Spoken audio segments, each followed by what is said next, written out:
Welcome to Our Girl Relationships. We talk about the problems people face in their day to day lives.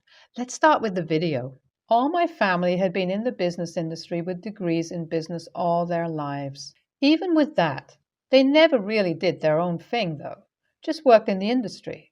So when I created my own startup and started doing my own thing, I offered my family, mainly my uncle, brother, and dad, a stake in the business if they managed to get me some investors, and surprisingly, they got me some great ones. And not only that, they started helping me in the business too, giving me a few ideas and stuff like that. Well, so with a lot of time and energy put into this startup, I start my first ever business, which blows up within the second year of its launch.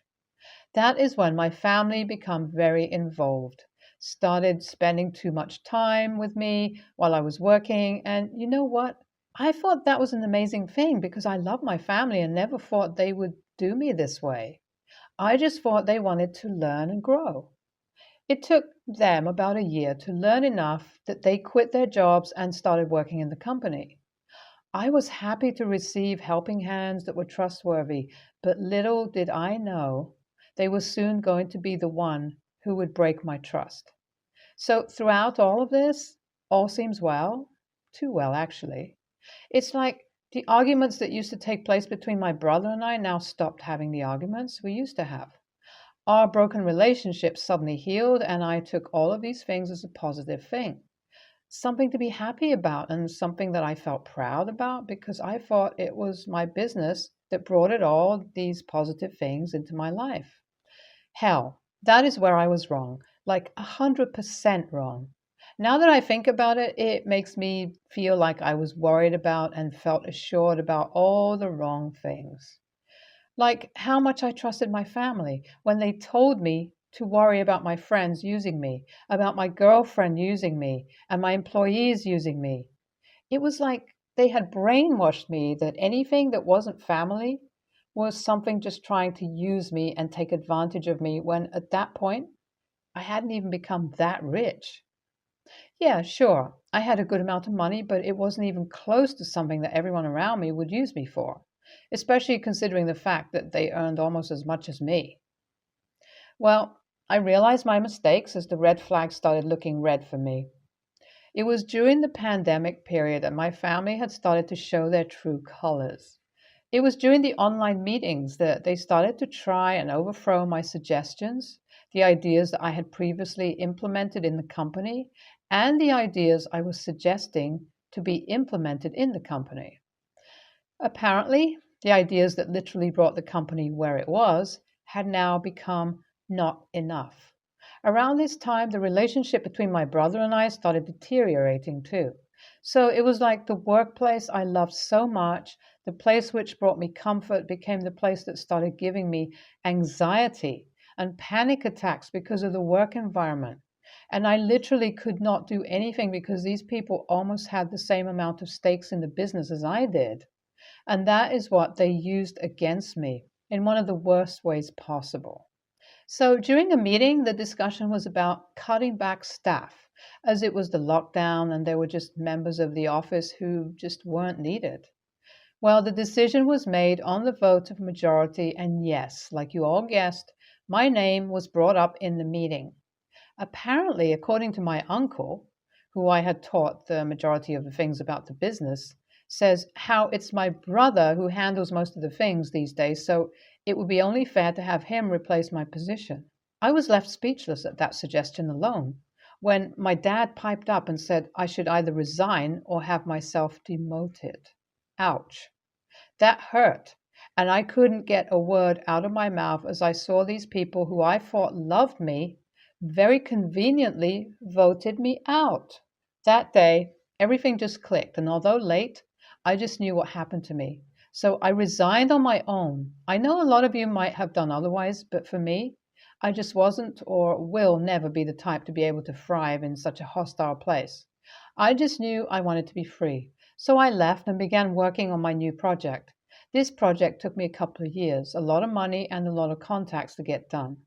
Hell, I had even moved houses because I didn't have enough money to sustain myself. Well, Thankfully, the hard work paid off, and by the time we got out of lockdown, my business was up and running. Of course, this business also took a year to actually start giving me profits, but by the looks of it, it was already doing better than my previous business. I was happy once again, feeling like I was around my own people, my chosen family. Well, needless to say, the moment I stepped out of my previous business, I stopped all and any contact with my family. It was like they were dead to me, plain and simple. From my mom to my brother, and from my uncle to my aunt. All those people who didn't say a word as I was miserable, who didn't bother calling me up a single time, were all dead to me, and that included my business too. So I had no idea what was its condition. However, it was the other day that things changed. As I was going through the resumes that HR shortlisted for people who were selected for the second round of the interview, I was shocked to find my brother's resume in it. He was selected for the second round of interview for a job which was of a pretty high level. This was not only shocking but surprising because no way in the world this man would need to be working a second job after he literally technically owns a company. I just knew I needed to interview him and get to know the whole situation. So the day of the interview comes, and my brother walks into my office. He looked stressed and like he had aged two times within the span of a couple of years. As soon as he walked in and saw me, he was shocked to see me, but tried his best to keep his composure. I took his interview as normally as I could, and towards the end, I just knew I couldn't have it in me to hire him. Everything that he did to me all just replayed back in my head, and I just repeated the same thing to him that he had told me while they were voting me out, that I believed his contributions here wouldn't be the best fit, and how maybe he should look into applying for a lower level job. I guess he remembered that dialogue and immediately got angry, telling me how unprofessional this was of me, how I'm letting my personal bias get the best of me, blah, blah, blah. I simply told him that he can just leave if he doesn't like it, and he did. I honestly hadn't even thought of the situation until my phone started blowing up with texts and messages from my family, berating me for what I did to my brother, who has more potential than I ever will. They're all now begging me to help my brother with his job and help them fix the company or some BS. And honestly, that would have been easy to ignore, but the fact that my wife says that maybe I should consider things since my brother has children and a wife to look after makes me think otherwise. But the thing is that my brother genuinely doesn't have the abilities to make a good fit in the company. Yes, I know I'm letting my bias come through here as well, but is it that bad after all that my brother did? AITA? I was contacted by a childhood mutual friend of my brother and I who told me everything that happened to the company ever since I left. He also worked in the company after I left, but quit shortly after due to personal reasons, and as a result, he knows about the stuff going on in the company. Well, he told me that ever since I left, my brother, uncle, and dad just started lazing around. They thought that the company would function on its own and there would be no reason to look after things or redo anything. I guess that is the part of me that they didn't like either, the fact that I was literally doing my job. I legit wonder sometimes how these people even got their degrees in business. Well, so they continue to slack and eventually it gets to them because looking at the fact that the literal owners don't care about the company, the employees stop caring either. Needless to say, the company started going into losses. Adding on to that, all the money that the company made went into buying expensive cars and shit that was unnecessary, which apparently they still refuse to sell. By the way, my friend talks about it though. It's not the business itself at a loss, but the company. No matter what business it is, with bosses like these people, the company will most likely go to a loss. So buying the company is definitely something on my mind, but obviously without the idiots included. As for the messages I have been receiving from them, I have blocked them all from contacting me until I make up my mind. Hi all. I haven't been able to reply to messages, comments since I've been busy going through everything, but here's a very small update. I have set a date for a meeting with my family, meaning my brother, uncle, and dad, and I will be proposing taking over the company with them. Now, I will make sure to make it 100% clear to tell them that they will have no part in the company. Now, let's see how it goes. Hi all. It's been a couple of months since I last posted. Not sure if anyone remembers, but I had posted here regarding an issue I was facing with my family. Well, I finally met them and they were quite immediately ready to give up the business on seeing the money, which honestly wasn't even a lot. That just gave me the assurance that these people can legit do anything for money. This business would have been worth so much more, only if they maintained it a little. Regardless, I'm happy to have gotten back my company, and I am now co owning it with the same friend who told me about the situation. I think this is a positive update overall. Even though buying out the business was quite the process, full of passive aggressive remarks from my family, I'm happy to have it back as I watch my family make not so smart decisions and spend all their money on BS they obviously do not need. But hey, who am I to judge? If these people can kick me out of the company under the pretext that I'm not contributing enough, only God can help them now. NTA, I don't think you need anyone's opinion on this situation. Your brother is an egotistical person, and even if you didn't give him a job simply because of what he did to you in the past, that is completely valid as well. Just do you, OP. NTA, but honestly, you should have looked into suing your family right then and there, but regardless, I don't think you're the a-hole in this situation. For context, I, 16 female, have a best friend, Sarah, 16. We have known each other for 14 years now and pretty much grew up together. We always went to the same school and went into the same exact classes. Sarah was always popular. She was always every boy's crush. Every boy would tell her how beautiful her body was. We both thought that that was really messed up. Anyways, they were right though. She had the perfect amount of curves, but is still overall skinny. I, on the other hand, was never really popular. In fact, I got bullied so much that I had to change schools last year. I was bullied for being the fat friend. Sarah knew that, but still went on to say stuff like, I am so fat, nobody wants me next to me. She even said that she was anorexic and flexed with it. Back then, I believed her.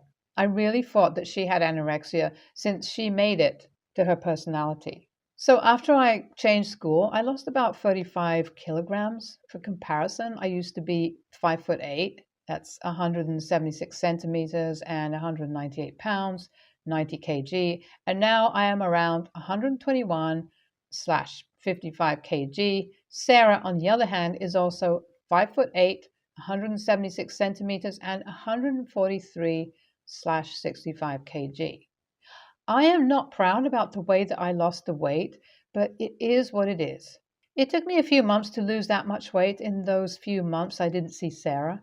We only texted or FaceTimed. So the day comes and it's her birthday. She invited me the day before the big party to celebrate with her close family only. Her mother opened the door for me and her jaw dropped. She had never seen me that skinny or skinnier than her own daughter ever, as I was always way heavier than Sarah. She started to give me complaints and couldn't stop talking about how good I looked now that you're skinny. How Dad also joined the conversation and Sarah didn't like that. I got to admit that I also felt uncomfortable with this situation and tried to change the conversation many times. Sarah was pissed the whole day, and after I went home, I received a text message from her saying that I was selfish and an a-hole for stealing her big day, and how I don't feel bad about her having anorexia. I don't think that's true.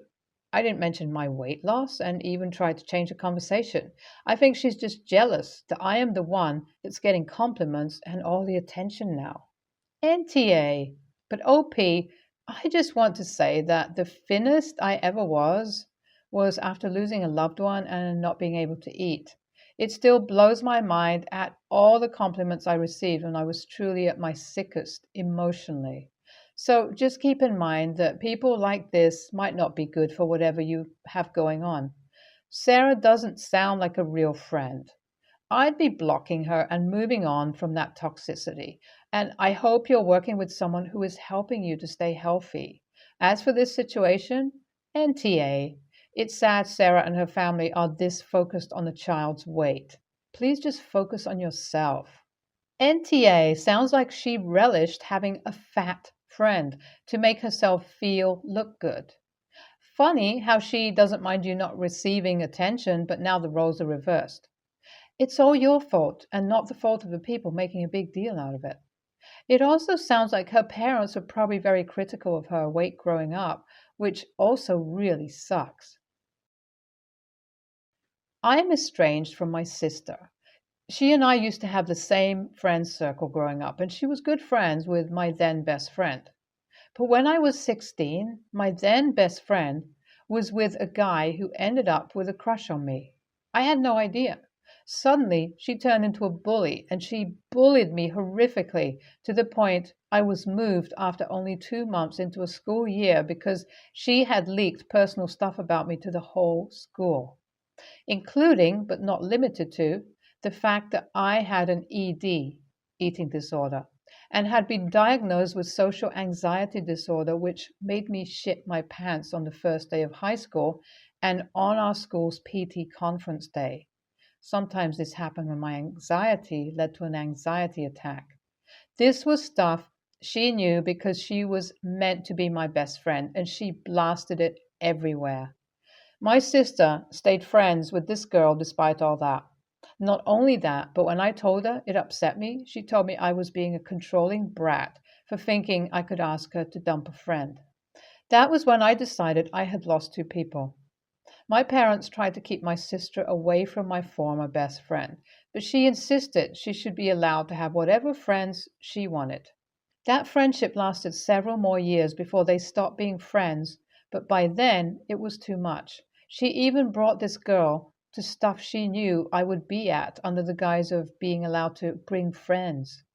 It was traumatic for me, and over that time I grew to hate my sister for subjecting me to that. She attempted to apologize a couple of years ago, but I didn't want to hear it. Now I'm engaged, and my parents were warned ahead of time that my sister wasn't getting an invite. My brothers told me our parents seemed to mention my sister in speeches they were preparing, and they wanted to give me a heads up since they didn't seem to want to listen to them.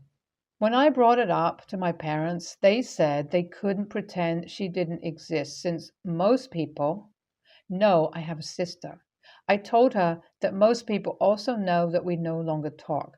I told them I did not want them to mention her at my wedding. They told me I was being unfair, especially when she attempted to apologize, but I stopped her. We're now not on the best of terms. They think I'm unfair. AITA? NTA, if your parents can't celebrate your day without bringing up your estranged sister, maybe they shouldn't go either.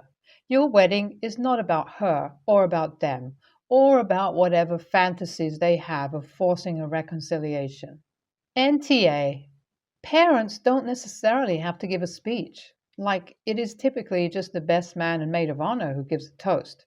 In fact, none of the weddings I went to had either sets of parents of the bride and groom giving a speech or toast, but I am no expert on these things.